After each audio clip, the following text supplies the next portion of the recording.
In this next video, you will learn how to run a clash detection using Revit. So the first thing we're going to do is we're going to go to our BIM tutorial files folder, go to BIM project folder, models, ACMV, design model, and open this file that says linked with CW, which is cold water. So once the file is loaded, you can see that inside this model there is our ACMV model and also the cold water model linked inside already. The first thing we're going to do is we're going to unlink this cold water model so that you can see how you can actually link it if you have to in the future. So press ML. Press ML. So just press ML, and inside here you can see that there is a cold water model linked inside of our file.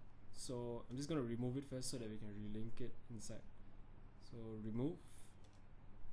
You can see that it has disappeared from here. Press OK. So the cold water model has been removed from our model. So to insert it, go to Insert, Link Revit,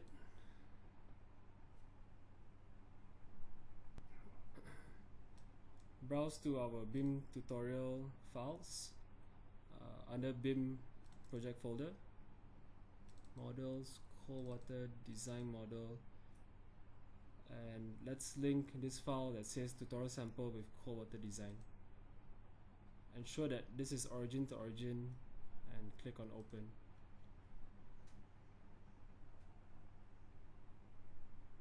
So once that is loaded, you can see that the cold water model is back inside here already. So this also has a section box ready at the level 2, but let's say you didn't have that. If let's say I ticked this section box, you can see everything. But let's say you go to level 2, and if you want to create a section box, just simply select everything on this floor and press section box here. Sorry, it's called selection box. So unfortunately the selection also includes this riser, that's why it's showing the next floor. So if you need to reduce the view, click on the selection box, click on an arrow and pull down.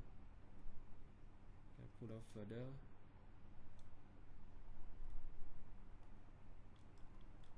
Okay, and pull this up further, and so that we can see our model. So I'm going to hide the architectural also so that we can see the services easily. So press VV. Sorry about that. Press VV. Go to Revit links and untick arch model here. Press OK. So you can see that the architectural model is actually hidden. And so we're going to run the clash detection now. To do that, go to Collaborate and Interference Check, Run Interference Check. So in this selection, we're going to run the objects in our current model with the cold water model, which is this one, and make sure everything is selected so that the clash detection runs for every type of object. So once you have made that selection, click on OK. So the clash detection has completed, and you can see that this list is created here.